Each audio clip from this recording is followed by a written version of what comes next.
and welcome back here to HGC North America, week number 2, where we are at game number 5 between Tempo, Storm, and Galeforce eSports. Calder, we have to figure it out. We get to figure out who ends up winning this game, but I don't know if I feel like anyone deserves it more than the other. I am just ready to, see the result. I feel like the better team is going to win the final game. A lot of pressure between the two teams. Hey, I came here today and I just said, okay, I just want to have a couple of cool games, and especially when we're looking at Galeforce and we're looking at Tempo Storm. For me, as an outsider looking at the North American scene, it's just an awesome battle to have. So it's very similar to our big 3 when we're talking about Europe. So yeah. I'm just happy to be here for the ride and enjoying the 5th one. But I would say, at this point, the advantage goes to Galeforce. I agree with you. Either way, we have the 5th map. We know where we're going to be going. And it, in fact, is Towers of Doom. Not Towers of Doom. Tomb of the Spider Queen. I don't know how I messed up those words, especially knowing we already had that map. But yeah, that's the thing. Tomb of the Spider Queen. This... I don't know how I feel about this. Just because Tempo and Galeforce both haven't been small map dominant teams. They've usually been big map teams. So the fact that game 5 gets decided on one of those smaller ones with the rotations, I can't tell if it excites me or I'm a little bit scared. I'm just a bit scared that we're going to see a Stomp here. Because that can happen. You can have an exciting series, then you go to Tomb all of a sudden, and one team gets a massive advantage in the early game with the first turn and snowballs by taking down structures, and all of a sudden you're just looking at a game that is quite one-sided. So the one thing I'm excited for, on the other hand, is that we are very likely to have an extremely different draft. There's a lot of different priorities here, and Wave Clear just excels so much that we are probably going to see a lot more, I would even say, map control. Is Stitches actually by now on North America on this map? Is that a thing, or is it still more so European? Stitches is picked usually by the lower end of our teams, like the bottom 4. If you were to split them by half, cut them in half, usually by those teams. It does show up once or twice, for some of the top teams in North America, but it's not anywhere near as prevalent as teams like Dig. It's insane, the difference. I'm curious for the draft right now. Of course, when we're talking about the first picks, first bans, usually we're talking always about the same high priority targets. We've seen the Uther, we've seen the Genji being banned out, and Nuburak being a huge candidate as well, since these engages with Cocoon are so strong. And Tempo doesn't disappoint here, getting rid of the Uther.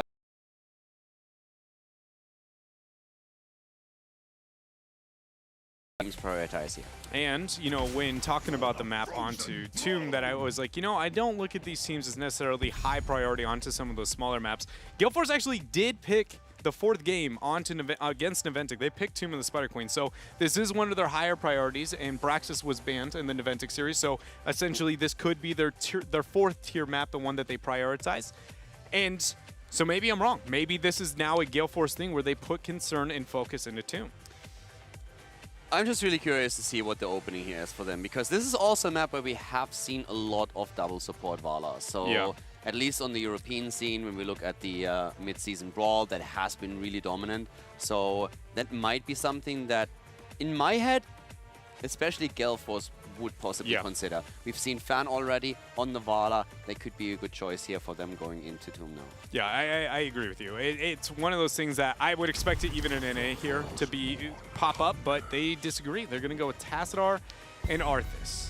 Okay, the Tassadar already working to a potential setup with that later down the road. Yeah. The Arthas priority is really interesting, though. Is that a thing where that's generally right now this phase strong for North America, or is that something where you say, okay, this is new for us too? This is new, but not totally new. Not maybe as new as you were kind of alluding to there at first. So this is Galeforce essentially making a different draft priority. We have seen, like I said, the Tassadar spike of Roll20. It was always synergistic with, typically with Arthas's. And Arthas, the matchup into the Haka, that's something all parts of the world have some paid attention to, but this rotation for them is actually showing that they have a different mentality on how they're going to draft this game. They're picking still the Galeforce eSports picks, but this is not anything that they've ever done in the past, and it's only showing, again, this weird outlier of Tassadar and Arthas being synergized together. Because I noted this when Tassadar was picked by Roll20, I was like, why Tass and Arthas? It happened 3 different times. Then we see it for Galeforce at multiple times throughout today. And now they pick it in the same rotation. high up. So you're hoping again for your synergy. I am hoping for an amazing 3-4 out of Galeforce. Completely, like, totally calculated and like, oh, this is where they're going. Because this is something that's been building up, and now I feel like we're going to finally get the answer onto what it actually is. What are you saying actually about the Malfurion? You've been talking about it a bit, the new Malfurion. How much do you like him here? Anytime it's on a map where you can gain value out of his control onto waves, like minions, and you can gain value out of his pressure poke. So things like BOE, where, again, the race and then also the poke, and then maps like Dragonshire, Tomb, that I actually like the Malfurion because he's kind of a wave clear monster now, depending on which type of build you move into. Also, Tempo Storm, by the way, seems to agree on the threat of a potential Vala as a hyper carry with a double support, gets rid of her immediately. Also, I would say learned the lesson a bit on Braxis, how strong Fan can be on that hero. And doesn't surprise me. I mean, he was talking to Jingzi all the time. Had to learn something there. Yeah, he was. They were pretty tight. And, you know, Jingshen was just so amazing of a player there on the Vala. Fan making a name for himself on it here in NA. But Galeforce in their 3-4. This is the one that I was expecting, like I now see it. Yep. It's 30 seconds deep, and I'm yet to see one pick, so I'm suddenly second guessing myself. I feel like maybe this was a draft risk Galeforce was willing to make, and maybe now Tempo's shown that they've understood it properly with the rotations of the Malfurion, Li Ming, and the Vala.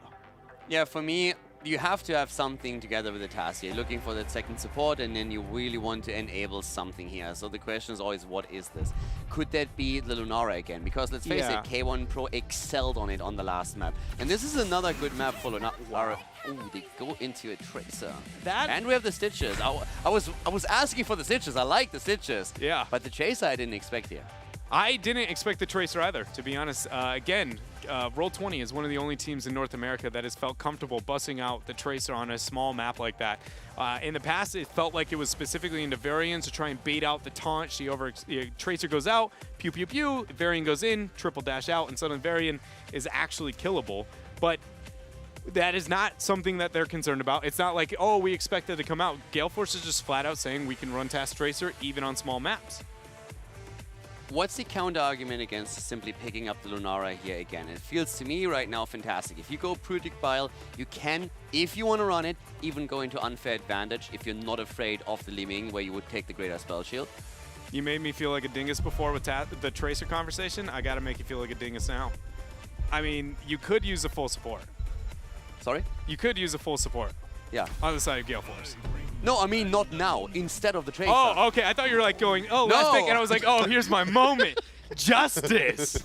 No, okay, so Thrall, first of all, huge question mark on that one. But second of all, we had him today. I mean, he's busted out at parts, and he's been reworked, but you know, how good is he? I guess we're going to see. Tempo's got to put up a pretty solid argument, but I think the Lunara is more forgiving.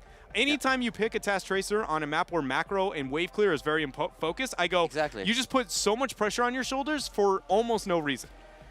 Yeah, the Tracer doesn't have the wave flare that Lunara has. K1 Pro did spectacular on the Lunara, and it felt every single time when even an Illidan engaged onto him, he leaped from the left to the right. They never were able to catch up with him, and considering that he was such a high priority target, I think he died once in the entire game, which is really impressive. So Tracer, I believe in the ability to pull the Tracer off. I just think that if you replace her with the Lunara, you have a lot of synergy.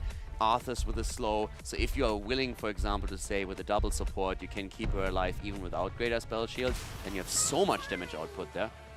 But yeah, Tracer it is, and they complement that with a Brightwing. So the Brightwing here is mainly because you see the Chen and you go, oh my goodness, we need hard crowd control. Then you go, oh, sad day, I picked both of my warriors, my backliner, and my secondary support. Not a single one of them outside of the Stitches hook, which you never want to burn Stitches hook just to interrupt a Chen brew. Like that 16 versus 5, not a trade of cooldowns that you actually want to use. Brightwing can be that target because Malfurion and Uther are the only other ones, which Tempo conveniently paid attention to at the top half of the draft. I'm not really sure I'm sold on the Galeforce draft. I am not sold on the Galeforce draft at all. But I'm also not totally sold on Stitches just in general, and also like by being forced into by going into the Task Tracer and then committing to a Brightwing later on, it feels like Tempo Storm was just like, please fall for this. And then they did, and immediately got the punish. Now you have a Thrall that can run the bot lane, you have a Chen that can run the bot lane. They can both just really just pounce on the Tracer whenever they want to. Chen probably with a high focus on all the quest talents that we've seen. We had that in one of the games that Team Liquid played today too. But I'm really liking Tempo Storm for this one. Yeah, the draft-wise, I completely agree with you. I feel like Tempo is got a lot of things going for them. But Galeforce kind of has shown to be just the better team, in my opinion, at least when it comes to team fighting. As long as they're close to even, I feel like Galeforce would be the team to pull ahead. Yeah, Galeforce just pulled it off somehow. That's what we've seen in a lot of these fights. A lot of these fights where we looked at and said, they can't win this battle. And all of a sudden, one hero dies and the entire scenario flips. So yeah, Galeforce has made that work, but they have to make that work one more time. Yeah, and they're going to need the Stitches hook to line it up and set things up here for game number 5. But we have it here. Game 5 between Tempo Storm and Galeforce eSports on Tomb of the Spider Queen.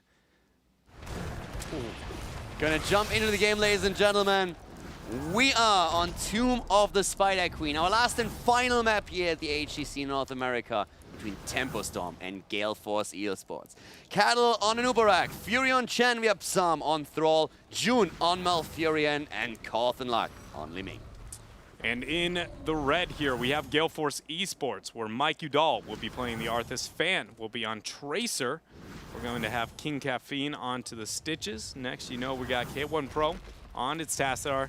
And I feel like, you know, I'm going to say it a third one. As always here, it's going to be Akaface on his Brightwing. Man, half fairy dragon, you know? At this point, by the way, also talking a bit about the talents here, especially when we are looking at the... Oh, there's the first hook.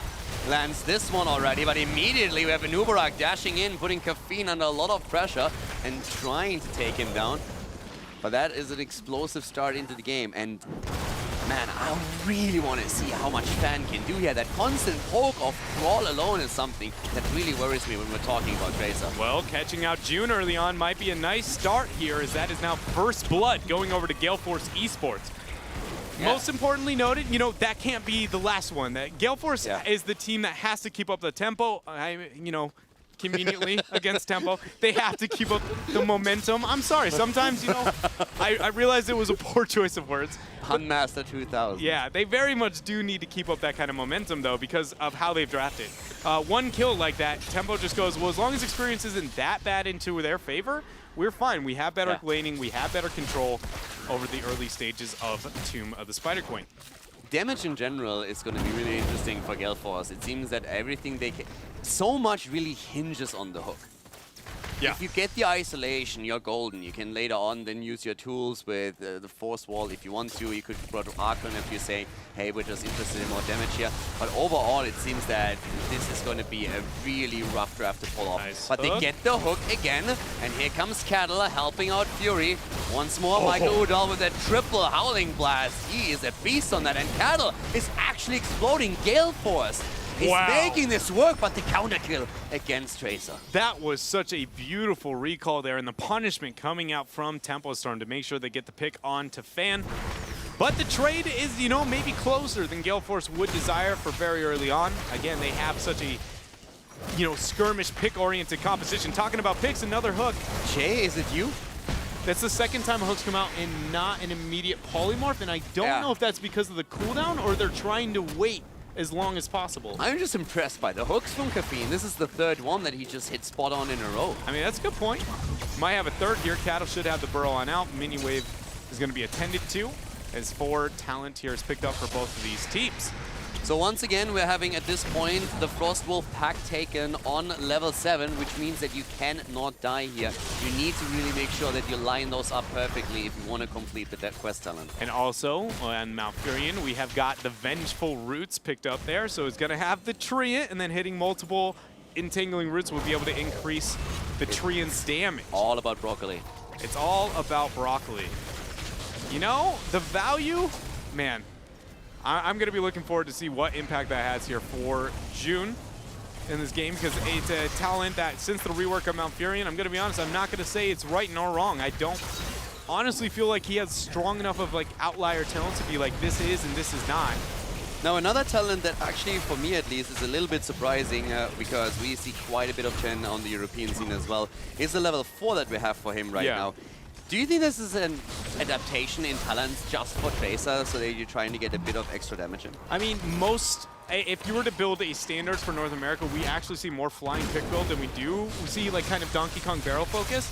I do think that, yeah, a lot of that's going to be, look, we need to make sure we have more damage. We've got maybe not necessarily the most reliable DPS between a noob, Chen, and Thrall, so getting a little bit out of the queue, and it being point and click makes it that much better for the Tracer. So whether or not I can argue it's like adjustment just for the Tracer, I don't know, because NA does have kind of a unique decision-making on when they go flying kick and when they go Donkey Kong well, build. We also have, again, the armored shield for Tacita not going into the life leech here. And the teams are both doing a decent job turning in, but Galeforce is pulling ahead with 44 gems delivered. They definitely have the tools to get the first Web Weaver wave. But so far, Tempo Storm has done a great job interrupting, and they are able to turn in first. So nice job getting the first Web Weaver wave on side of the blue team now. Yeah, now the main focus for Tempo Storm is going to be making sure the Task Tracer pick composition does not dive past those Web Weavers, make sure they isolate. But Galeforce doesn't have the wave clear to go blow for blow. They are going to want to look for that cheeky gank, that cheeky play flank to catch off, isolate somebody, and make sure they kill Tempo.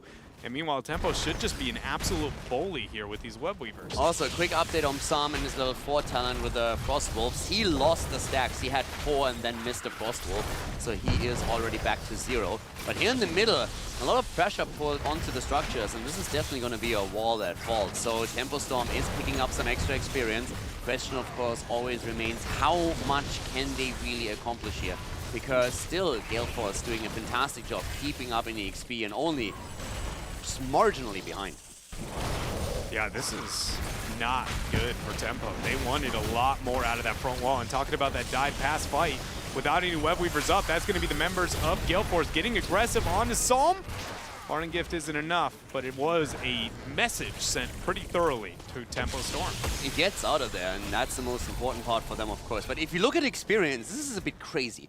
We had a full Web Weaver wave, and also structures fall, and they are identical in EXP. For Tempo Storm, that's a disaster, because now the red Web Weavers are coming into play, and the question still remains, how fast can they de-push against them?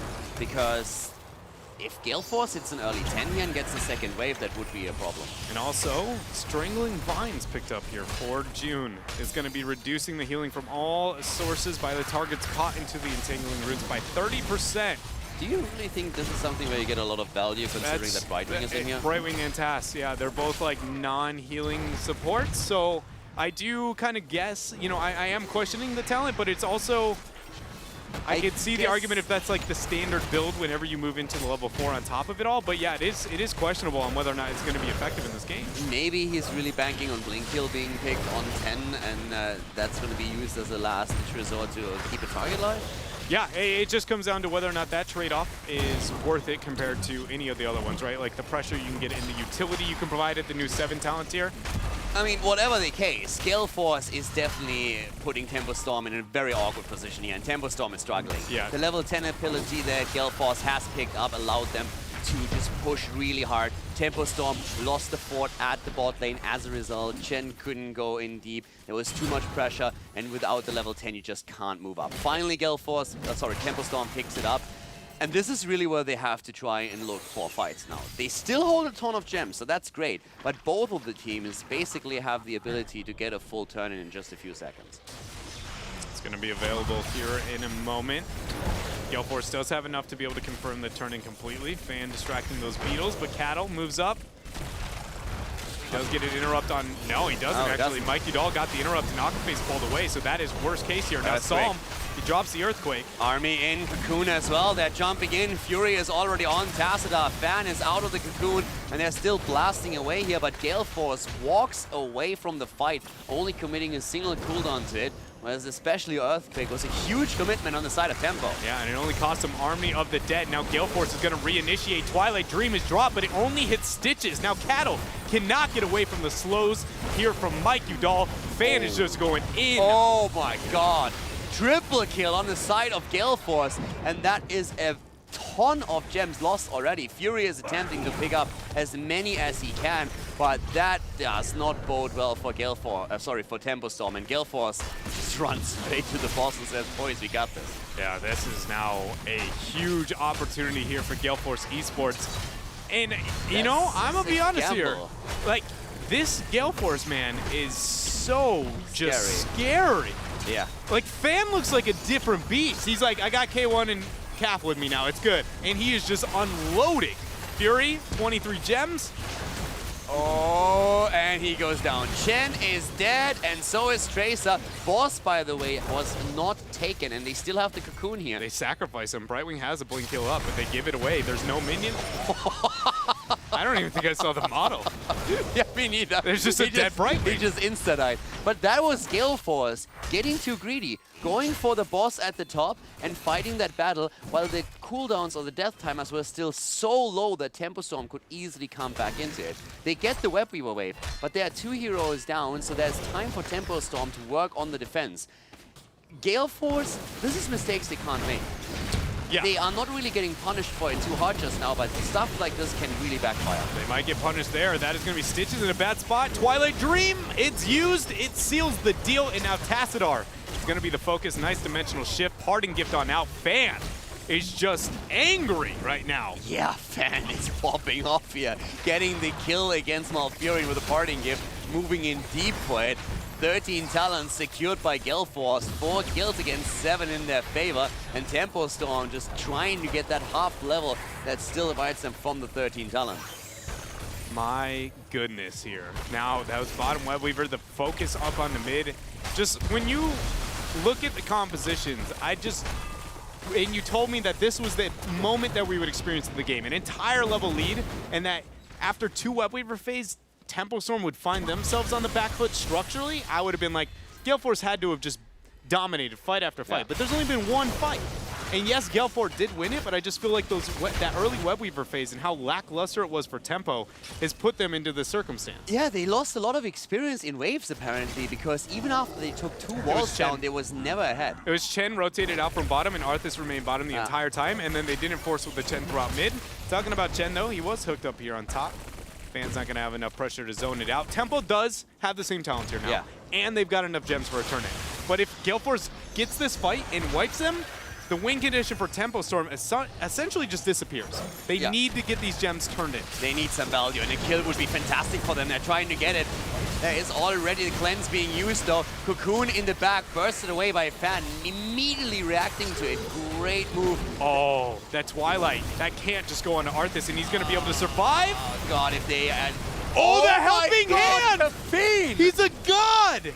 Takes the helping hand and saves him. Here comes Fan though, and Fan falls. Tracer down, and that's a secure turn-in. But fantastic play here by Stitches. Caffeine with a world-class hook here, saving his ally. That was I've never seen I don't think I've seen a better helping hand. Yeah. Like, just actually in a game where it's not like line up here. It was just flat out, I might be able to save you. Let's give it a shot. This is Tempo Storm's chance. 17 seconds until Tracer is back, so we will see a 5 versus 5. But the Web Weaver wave can get value. But Galeforce, they want Chen. Fury dodging thus far. Mike Udall, on the other hand, attempting to lock him down, but also not having the cooldown ready in this instance. So this is all about how much Tempo Storm gets. Keep in mind, they lost 2 forts, they haven't taken down a single one. So there's a lot of experience still in structures that they can get. There is a lot of, kind of experience on reserve. But they need to be able to get those, It's like... They want to fight. Yeah, potential is essentially one of the coolest things in the world, but if it never converts to anything else, we don't really care. Potential is only useful if it's going to be used. Same with this experience here for Tempo. It looks like the concentration up on the mid, they'll be able to at least get this and restore the balance of experience, but still, Galeforce has got that 25% lead, and they walk away from the mid Web Weaver. We have 6 stacks on the level 4 talent for Thrall for Psalm, so he needs 1 more connect with the Frost Wolf, and he is going to hit that. Once the quest line is completed, he is definitely going to have a bit more of an impact here because of the cooldown and the mana reduction.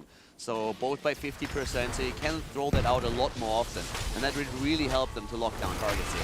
Yeah, especially because people underestimate the distance at which Thrall's just what it can go by default, and having that cooldown shorter suddenly becomes a very easy, it's not as cool as a Stitches hook maybe, but it's a significantly shorter cooldown, and having that type of snare can really set up for some amazing chases here on the side of Temple, enable that Li Ming, but enough gems to be able to get a turn in is going to be Galeforce. Nice zone from Mike is going to allow Akka and King Caffeine to turn those in, so now 2 gems away. Tempo can't delay, not at least without the 16.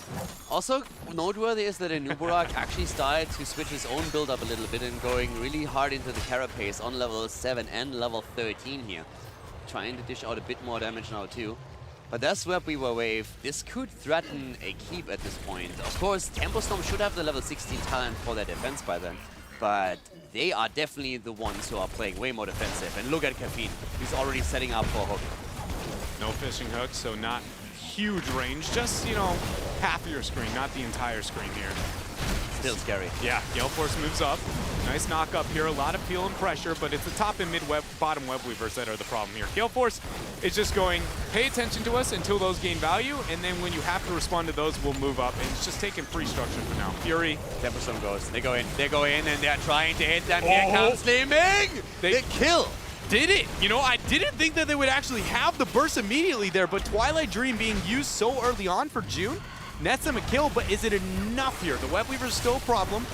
It's enough for the defense for now, but they're looking if they can maybe get a second one. Good roots in the back, zoning out Ulof for a second. Galeforce is just, I've never seen a North American team play so just lack of respect for their opponent. Like, every single time, you know, I said that with Cattle. Cattle did, especially with the Anubarak play, but Galeforce is like, oh, this is a 5 versus 4, and we need to retreat. They just look for you to make the mistake, and they're willing to turn around. Again, Fan goes, I don't care if we're down a man. I'm going to go and see if I can get a pick, and that is what we need more of here. I just love to see that here from Galeforce eSports, and a large reason why they find themselves slightly leading up in this game. And here comes Cattle now with the turn and attempt. They have enough, and they are always jumping on the targets right now. Tempo Storm is getting a lot more aggressive, and I really like it. Trying to jump on Tassadar and attempting to get a staggered kill here. But for now, Blue Weavers are going to be descending once again. And there is still, they can definitely close the gap in experience here. And if they get a good initiation, just move in with the Cocoon, that would be awesome. Also, the Frostwolf Resilience talent has actually, or the Frostwolf Pack talent has been completed. So that's a huge help already. Well, Weaver's down. How much is Tempo Storm going to be able to get? Top and mid both don't really even have a fort, so those are going to be easy clear. The 7 talent with the 16 talent for Thrall, the synergy is insane. First of all, the extra duration is going to help them so much locking down anybody, especially Tracer if he can connect. But if he connects it onto the Stitches, the extra damage that Thrall alone deals, the percentage damage, is going to help them so much taking the main tank out. If they can get onto Stitches or onto Thrall with, or Stitches or Arthur with Thrall, that would be fantastic for Tempo Storm. Love that rotation there from Galeforce. Putting pressure up on the top and then letting time and distance remove the rest of the HP. Mid, though, is still standing, so along with bottom, as all forts have been removed on the side of Galeforce eSports. Hook down. Good dodge there. Still the poke. Stitch is eating a lot of it. But we have the web weavers at the top and the bottom. And Tempo Storm by now has taken or has closed the gap in experience. They're going to take a lead here. They are. And now with this bottom web weaver, will Galeforce move past it and try and force a fight? You see Tempo questioning, how long can we be here? How long can we stay? Front wall looks like that is the end of the answer. Now, Cap, expect to move past and look for a hook. Instead, Tempo's going to be the one forcing. They're going for it. They're going for Stitches once again. And as we said before, Thrall is a big deal of this. But once again, we have the defense since right being moved in. Cocoon is over. But Mike Udall is in a really bad spot with his Arthurs, and he gets blown to pieces. Just body blocked to death there. Now, Cattle falling so low. June ended up getting the heal out in time, forcing the dimensional shift on out. Akaface uses his teleport away, and now that is now only 19 gems left in the hands of Galeforce after that pick. So no turn in for them, no turn in for Tempo. Boss is a thing, and it's roughly, you know, it's going to be a minute and a half to 2 before we see anything. Oh, that was actually a close call there. Tracer getting away barely, and Li Ming immediately firing away. But the hook hits. Cattle, on the other hand, should have an easy time escaping from it. It's just knowing that there's 3 waves possible, 3 sets per wave, and that we have the 30 seconds between every single wave. I mean, it's far enough out here that I think Galeforce will be able to pick up on the 20 talents here before Tempo can get enough gems and force, unless they go for the boss play during that time. But that is the only advantage that I think Tempo is going to be able to force reasonably here. And it looks like they have the same thought process. K1 Pro's already up there, though. Yeah, they're scouting double it. checking. There's the Oracle, and it's just checking the pit and sees that there's absolutely nothing happening. The Tempo Storm will pick the 20, but you're right. I don't see them doing anything with the level 20 advantage. It doesn't really look like they have an opportunity. The window is going to be really small. Yeah, if they did it, it would have had to have been exactly like K1 Pro had perfect rotation. They would have had to start it before, wait for the trickle-down experience, hit the 20 mark, and then start. Now they have a reason to believe that they're up here. They almost can assume it before. They scouted pre-20 and they weren't. They're definitely there now.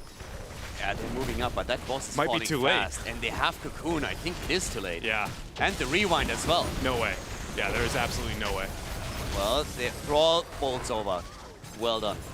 Nice reaction here by Sam. Immediately sees Hook, he just bolts over, and that's the best that they could have gotten here. So now with the with the boss, Tempo Storm, they're gonna move up here towards the keep. But this is, again, this is where we can test a different version of Tempo. Tempo now, like normally would be like, we're going to maybe get a keep out of this, but not even risk the fight. They would just be like, oh, are you going to give this to them?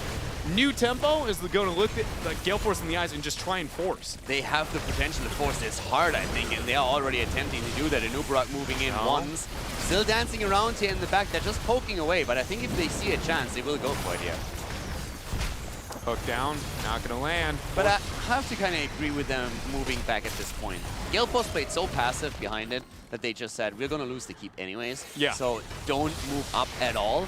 And for Tempo to force it in this situation with the boss being this low would have been a big risk, because now they're actually ahead in the game. Yeah, no, I mean, there is a certain level of like, you know, are they going to force? And the fact that they even throw out any spells, I'm not kidding when I tell you they literally wouldn't have thrown a spell. They would have walked away.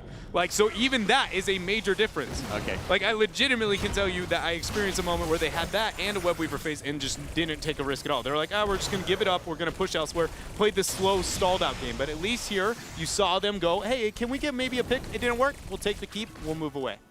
So they have the pressure at the top lane against Galeforce now, but this is still 20 versus 20, and at that point... don't have the gems, though. Yeah. Galeforce does, and Tempo doesn't. There's a 9 difference, which, again, is going to be at least a minimum 30-second difference here. Fan is just getting so annoying here at the back. He's getting poked by Thrall with the Chain Lightning. Here comes the stun, and if that Wolf connects, then Fan is dead. Perfect timing there on the recall is going to allow them to step out. CC onto Fury, maybe not the target late game you want to have it on. They have the Cocoon on Tracer. If they get Cast a stun goes in, and that's just a bit. Tracer is down, great synergy here, and they go for the next one. Twilight Dream comes through, and that's the end of Stitches. And if they go, oh wow, if that connects, and they have Passadar as well, but the double kill alone is worth it. Yeah, and after using that dimensional shift to be able to try and save the, the polymorph to be able to get the interrupt. That, slow was there. Are they going to be able to pick this? If they get Cattle, they can stall out the game.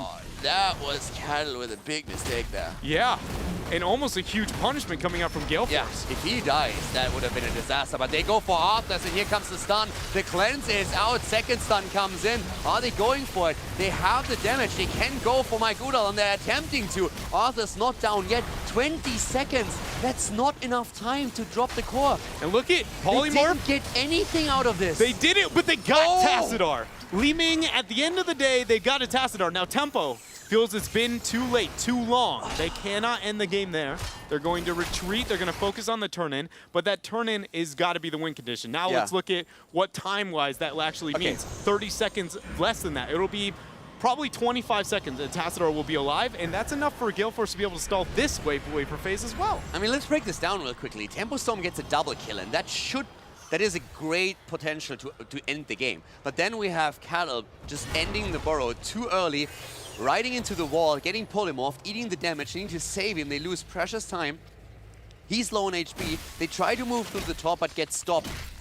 So they don't get anything, not even a keep out of it, but they get the Tassadar kill. And that staggered death is alone to allow them the Web Weavers. And this, you have to make this one count. This is your chance to win the game here.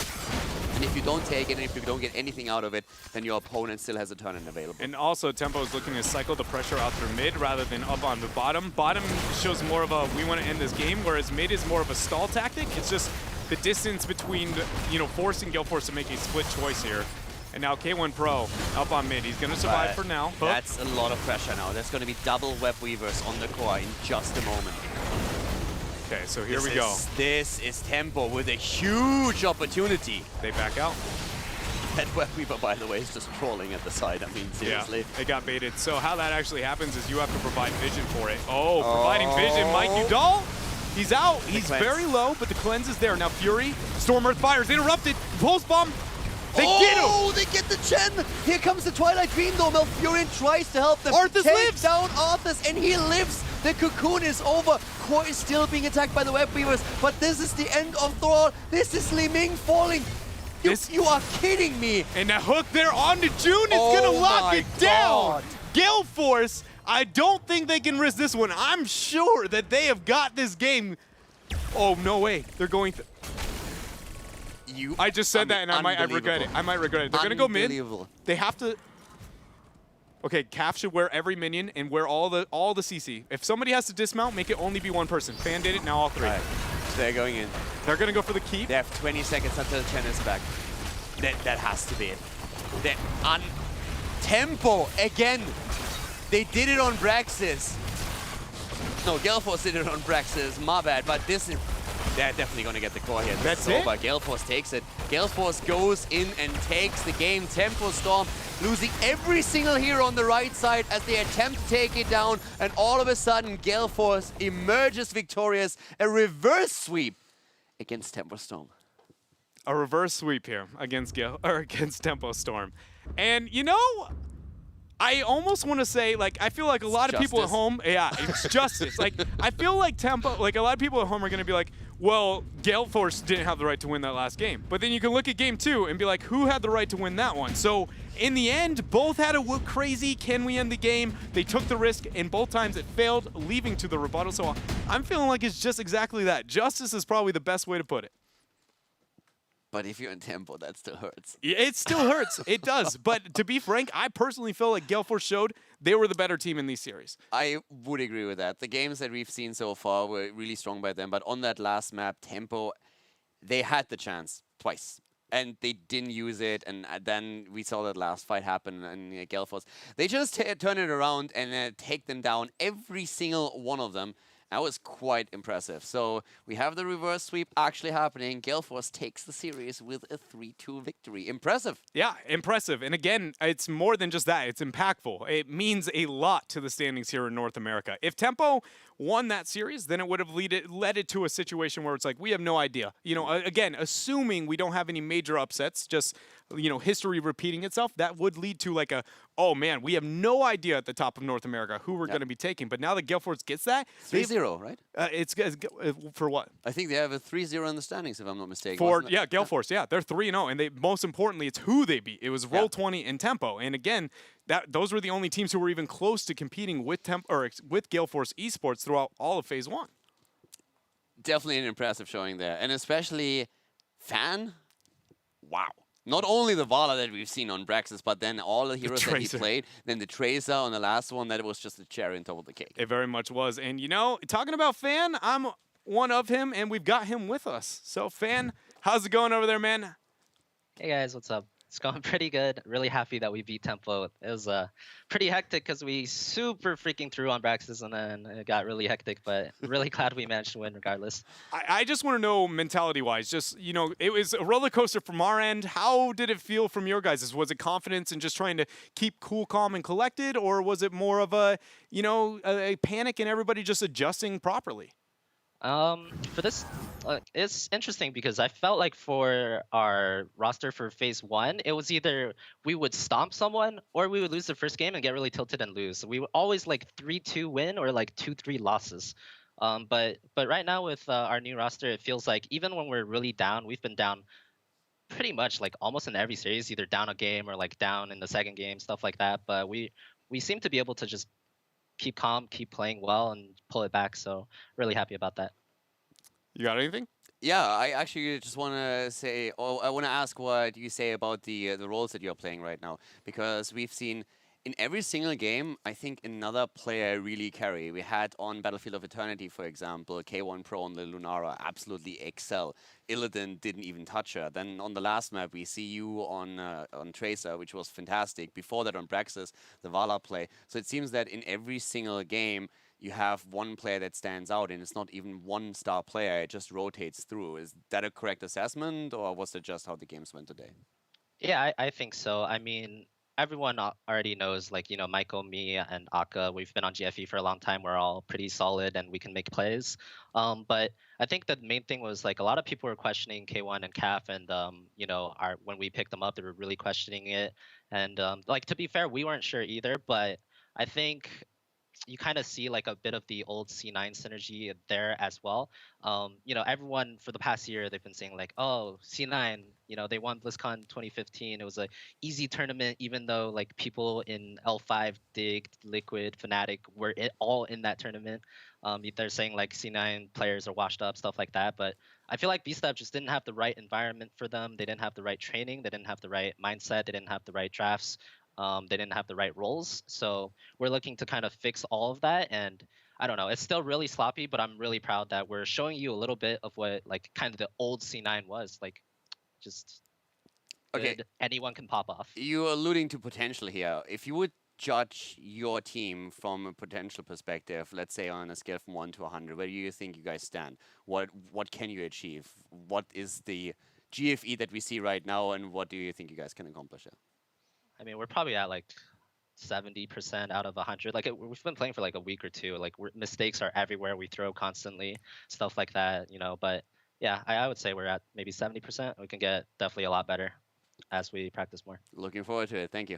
And for me, it's just got to be about your guys'. You had an absolutely amazing performance here today, and it was pretty close games coming out from Tempo. But how did it feel after game 2 and then after game 5? Specifically, mainly just the core reverse sweeps. Like, mentality-wise, did you guys let that get to you? And then into the last one, was it just like, oh, thank you? Or did you feel like, I don't know, I feel like you can take those in two different ways. You can either let it devastate you or give you too much confidence, or the exact opposite, right? Kind of depreciate the team. So did you feel like, especially after game number 2, that it hurt or no?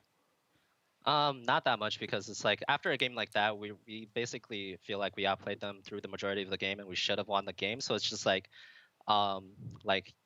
we keep up the mentality. It seems like the rest of the team agrees and everyone just keeps playing calm.